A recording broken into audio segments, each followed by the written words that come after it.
First off, if you're watching this, welcome. We're going to be talking today about stomach acid. This is a term that honestly you may not hear a ton about because it's used a little differently. But what we want to do is go through and kind of talk about what it is. It's a very common problem that a lot of people deal with. So as we go through this, most of the symptoms you're going to be experiencing have to go a lot with heartburn. So today we're going to talk a little bit about what stomach acid is, and how it'll kind of present, if it's an issue within the body, and then third and probably the most important, or the reason why people are watching this, is to figure out what they can do about it. So, Doc, kind of passing this one over to you. What is stomach acid when we talk about it in that aspect, just to kind of get an overall perception of what it might be. So stomach acid actually starts from when you start eating, you start saliva and it goes down into the stomach. So the stomach acid actually starts building up to break down molecules. So it's actually hydrochloric acid. So if you take a pH of a body, it's about a 7 is a neutral.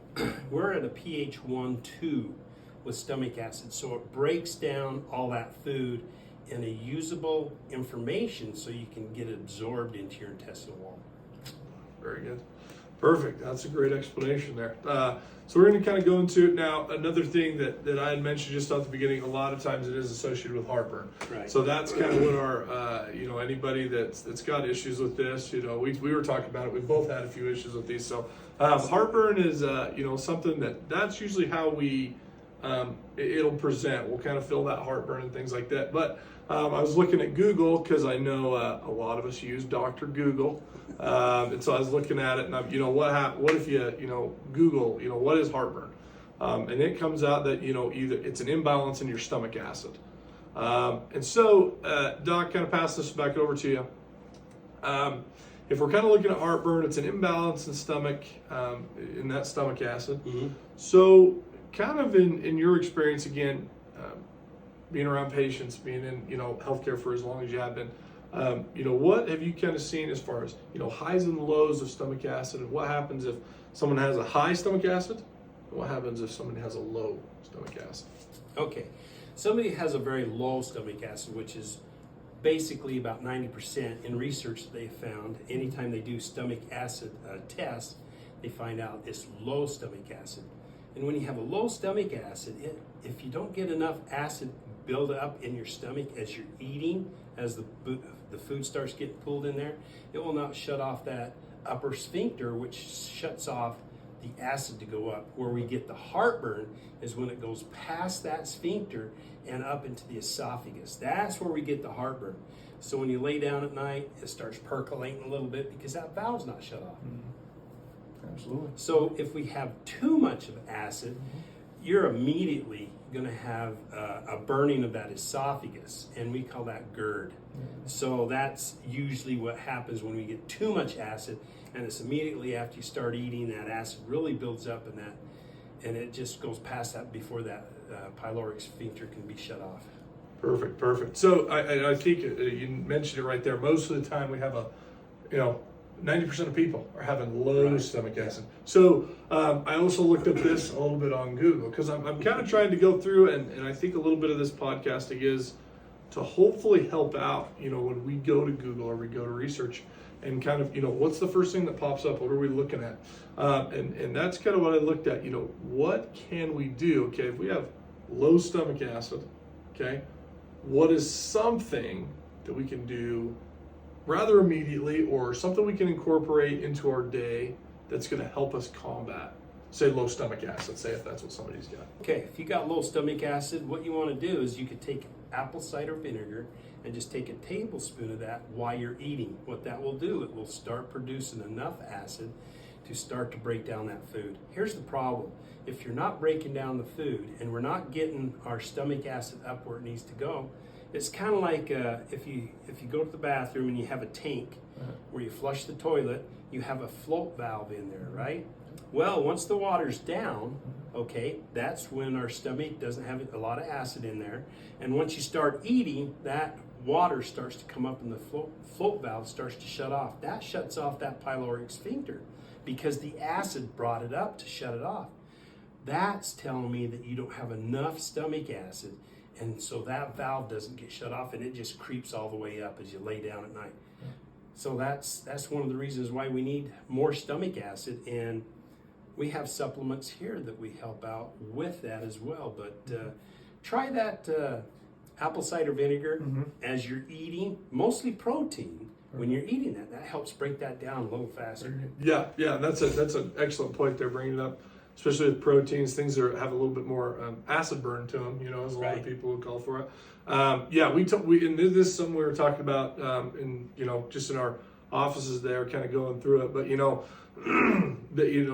the kind of the easy ones, that we kind of overlook because they're harder. Yeah. But, not eating after a certain point at night. Not eating. We talked about caffeine. What caffeine late at night does. Absolutely. Yeah.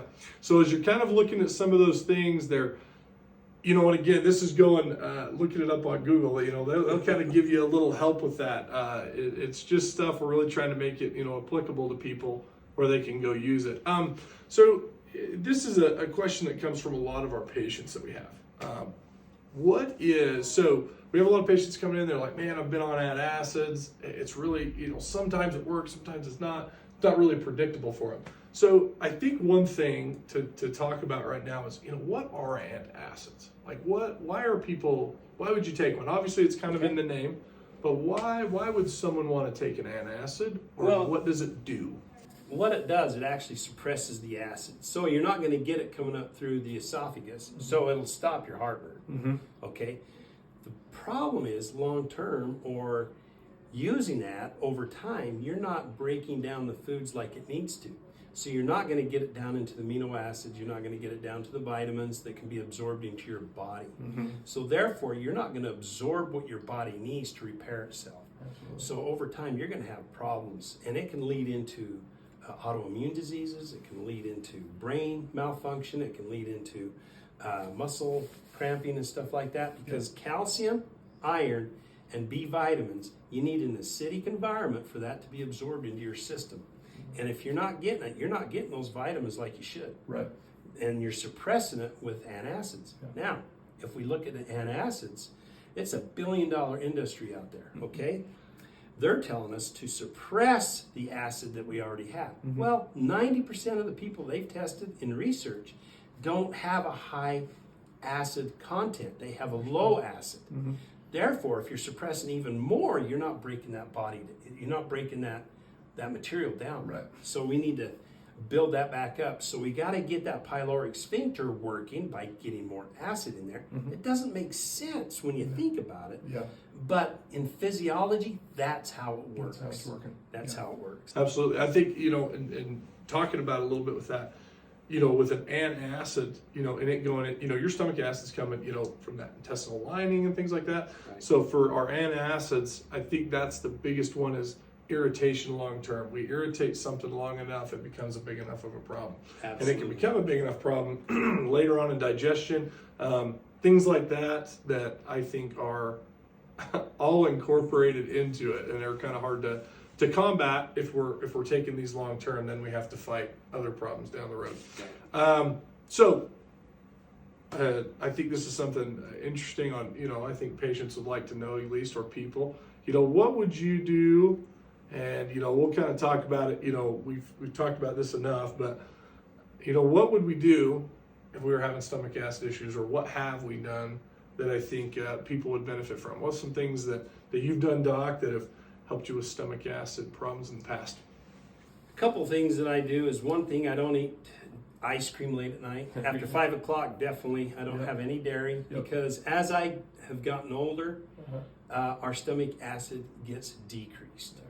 Therefore, I have more of a problem. And so I stop dairy, soda drinks, anything that's carbonated, that will irritate it. Caffeine is another thing that irritates it. So those are things and then I stop eating at a particular time. So I try to cut it off around 6 o'clock. I'm in bed by about 9, so it gives me a few hours, right? So it doesn't percolate up there. But if it starts to have a problem, you always roll over on your left side. What that does, your stomach, the way it's lined up, it will keep that acid down. As if you roll over on your right side and you're sleeping, that will start bringing it up. So just some simple things like that has helped me personally. And then now I take what they call a Zypan as I eat proteins or have a good meal with protein in it. I'll take a few Zypans, and what that does, it starts getting that acid to break up that food a little bit more, so I don't have so much acid late at night. Perfect. Yeah, I love that. And that's, probably one of the questions that'll come from that, with Zypan, what that is. If you guys are interested in that, for sure check out our website, or, you can check out Standard Process for any of those, type of things. Zypan's a great one. Helps with digestion. So we for sure want to check that out. So we're going to be doing these hopefully every week. We're going to be making one of these videos. We hope this is helpful for you guys. These are questions that are coming in from a lot of our patients here. And that's why we're trying to get it taken care of, is we want, not only to take care of our people here, we want to take care of everybody. We want to, reach as many people as we can. And if this helps anybody that you, or that either yourself or somebody you might know, for sure share this with them. But we'll be just putting these topics together. We're going to be putting out a post the end of the week with our next kind of subject we're going to be covering. So we're going to be putting this out. This will be on our YouTube pages. We're going to put little clips of it on Instagram and Facebook, just to kind of, but if you want the full thing, that'll be on YouTube. So people who are watching can kind of check that out. So we'll be doing that. But again, any questions as we put those videos up, leave them in the comments. When you come into the office, ask them. We'd love to help you out that way. Perfect. All right. Okay. Well, thanks, you guys.